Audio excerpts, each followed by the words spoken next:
Everyone, I hope you are doing well. अभी ये next problem है एनपी स्कैटरिंग को जो हम प्रॉब्लम जो कर रहे हैं उसकी ये लास्ट प्रॉब्लम है। ठीक है, इसके अलावा अगर मुझे कोई रेलेवेंट प्रॉब्लम्स लगी तो वो मैं बाद में अपलोड कर दूँगी, लेकिन जो बुक हम फॉलो कर रहे हैं उसमें ये लास्ट प्रॉब्लम है और ये प्रॉब्लम का सलूशन हम कर चुके हैं, लेकिन इसका स्टेटमेंट थोड़ा डिफरेंट है। मैंने कहा था कि ऐसी भी प्रॉब्लम पेपर में आ सकती है जिनमें स्टेटमेंट थोड़ी डिफरेंट हो जाएगी, लेकिन सलूशन आपका वैसा ही बनता है जैसे ऑलरेडी आप कर चुके होते हो। तो इसलिए टू हैव एन आइडिया कि कैसे एक और अल्टरनेट वे में ये प्रॉब्लम आ सकता है। तो this problem says a beam of particle of energy h का square k square over 2m moving in the z direction is scattered by a short range central potential. Central potential means spherically symmetric potential. ठीक है, V of r in general. One looks for the stationary solutions of the Schrödinger equation which is of the asymptotic form.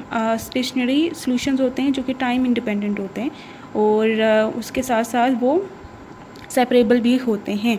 तो ये इन्होंने wave function outgoing wave function लिखा है as a linear combination of incident wave function plus the scattered wave function. ठीक है, तो ये उन्होंने कहा है कि ये इसकी एसिम्प्टोटिक फॉर्म है। Using the method of partial wave analysis derive the partial wave decomposition. Partial wave decomposition या फिर पार्शियल वेव एनालिसिस के थ्रू ये जो हमने स्कैटरिंग एम्पलीट्यूड का एक्सप्रेशन फाइंड आउट करना है गिवन दैट कि जो एनर्जी है पार्टिकल की वो h का स्क्वायर ओवर 2m है, h का square k square over 2m है। पोटेंशियल v ऑफ r है जो कि सेंट्रल है और स्फेरिकली सिमेट्रिक है, और उसके साथ साथ जो वेव फंक्शन है वो सेपरेबल है, स्टेशनरी मीन सेपरेबल है और टाइम इंडिपेंडेंट है।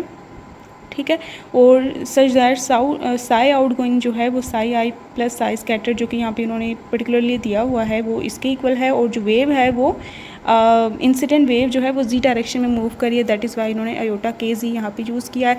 सो ये सारी चीज़ें यूज़ करते हुए हमने इस फॉर्मूला तक पहुँचना है। और ये प्रॉब्लम मैंने इससे पहले जो न्यूक्लियन स्कैटरिंग का टॉपिक था उसमें हमने जो क्रॉस सेक्शन फाइंड आउट करने से पहले हमने यही एफ ऑफ थीटा को फाइंड आउट किया था फर्स्ट। ठीक है, मैं उसकी ड्यूरेशन बता देती हूँ। 2551 तक जो है ये एक्सप्रेशन डिराइव हो जाती है। ठीक है, शुरू से आपने 2551 तक वो वीडियो देखनी है, वीडियो का लिंक डिस्क्रिप्शन बॉक्स में है, तो वो वहाँ शुरू से लेकर 2551 तक की ड्यूरेशन तक का इसका आंसर बनता है, जिसमें मैं यहाँ पे इसको टुकड़ों में लिखी हूँ, like 2 iota sigma L dot 2 iota sigma L लिखा है, जिसको आपने मैं बाद में कॉमन ले लेती हूँ क्योंकि वो फाइनल फार्मूला ऐसा लाना होता है। आपने कॉमन नहीं लेना, इससे बस पावर्स को ऐड कर देना है और बेस कॉमन करके तो आपके पास ये फार्मूला जनरेट हो जाएगा। उसमें यही डेरिवेशन, इसी प्रॉब्लम का आंसर उस डेरिवेशन में भी है। तो ये आपके दो टॉपिक जो है एक ही चीज़ के अंडर आ रहे हैं, जो कि है कि आप स्कैटरिंग एम्पलीट्यूड फाइंड आउट करें। उसमें क्रॉस सेक्शन फाइंड आउट करना था, इसलिए इसको पहले मैंने फाइंड आउट किया और फिर उसका जो